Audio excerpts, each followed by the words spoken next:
கர்நாடக மாநிலம் கார்வார் கடற்படை தளத்திற்கு சென்ற குடியரசுத் தலைவர் திரௌபதி முர்மு நீர்மூழ்கி கப்பலில் பயணம் மேற்கொண்டார்.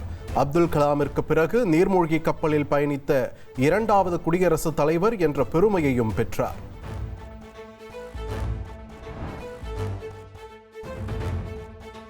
பிஜி முதல் காசி வரை தமிழ் மொழி இதயங்களை ஒன்றிணைப்பதாக ஆண்டின் கடைசி மனதின் குரல் நிகழ்ச்சியில் பிரதமர் மோடி நெகிழ்ச்சி தெரிவித்தார்.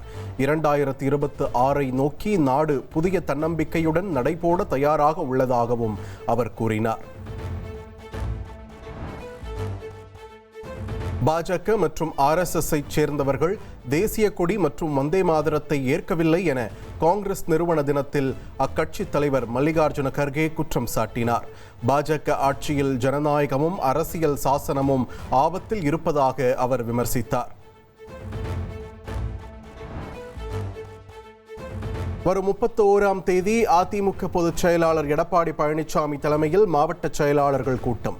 2026 சட்டமன்ற தேர்தலுக்கான பணிகள் குறித்து கூட்டத்தில் விவாதிக்கப்பட உள்ளது. மறைந்த தேமுதிக தலைவர் விஜயகாந்தின் 2ஆம் ஆண்டு நினைவு தினத்தையொட்டி சென்னையில் அமைதி பேரணி நடைபெற்றது. மாநில தேர்தல் ஆணையத்தில் இருந்து விஜயகாந்த் நினைவிடம் வரை அமைதி பேரணி சென்ற பிரேமலதா விஜயகாந்த் சிலைக்கு மாலை அணிவித்து கண்ணீர் மல்க அஞ்சலி செலுத்தினார்.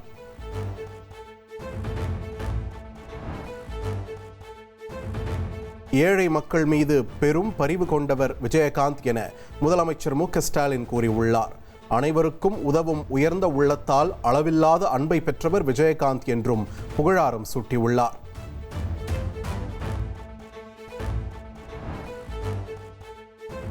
விஜயகாந்த் நினைவிடத்தில் அதிமுக பொதுச் செயலாளர் எடப்பாடி பழனிசாமி மலர் தூவி அஞ்சலி செலுத்தினார். அவருடன் இணைந்து அதிமுகவினரும் அஞ்சலி செலுத்தினர்.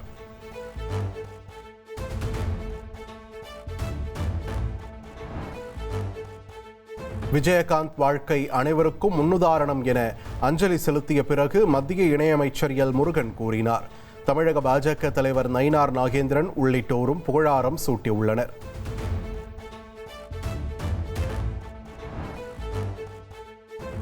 மக்கள் மனதில் நீங்கா இடம் பிடித்தவர் விஜயகாந்த் என தவேக தலைவர் விஜய் புகழாரம் சூட்டியுள்ளார்.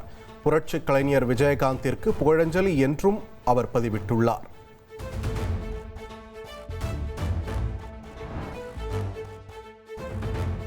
தமிழக வெற்றிக் கழக தலைவர் விஜய் தனியாகவோ அல்லது கூட்டணியாகவோ வந்தாலும் திமுகவுக்கு கவலை இல்லை என புதுக்கோட்டையில் அமைச்சர் ரகுபதி தெரிவித்துள்ளார். வரும் சட்டப்பேரவை தேர்தலில் தவேக திமுக இடையேதான் போட்டி என விஜய் தெரிவித்த கருத்திற்கு ரகுபதி பதிலடி கொடுத்துள்ளார். தேர்தல் அறிவிப்புக்கு முன்பாகவே கூட்டணி குறித்து அறிவிப்பேன் என்று அமமுக பொதுச் செயலாளர் டிடிவி தினகரன் கூறியுள்ளார். பாஜக எவ்வளவு அழுத்தம் கொடுத்தாலும் கூட்டணிக்குள் இணைக்க முடியாது என்றும் திட்டவட்டமாக தெரிவித்துள்ளார்.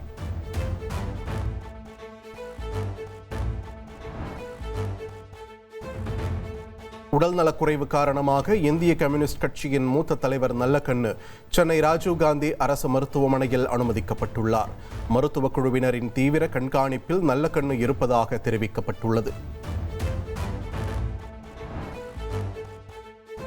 தொடர் விடுமுறை முடிந்து சென்னை திரும்பும் மக்களால் உளுந்தூர்பேட்டையில் கடும் போக்குவரத்து நெரிசல். சுங்கச்சாவடியில் நீண்ட தூரத்திற்கு வாகனங்கள் அணிவகுத்து நிற்கின்றன.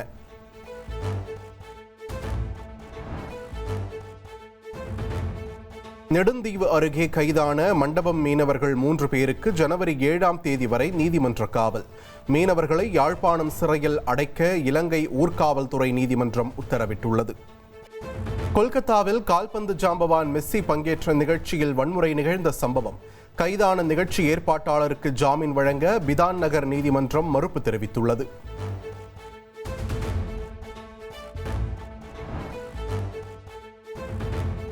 ஆந்திர மாநிலம் ஸ்ரீகாக்குளம் அருகே 8 பேரை திருமணம் செய்து இளம்பெண் ஏமாற்றிய சம்பவம் அதிர்ச்சியை ஏற்படுத்தியுள்ளது.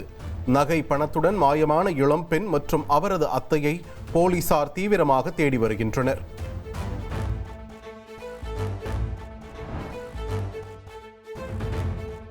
யுக்ரைனில் ரஷ்ய ராணுவம் தாக்குதலை தொடர்ந்து தீவிரப்படுத்தி வருகிறது. 2வது பெரிய நகரமான ஜப்போரிஜியாவில் முக்கிய இடங்களை கைப்பற்றிவிட்டதாக ரஷ்ய ராணுவம் தெரிவித்துள்ளது.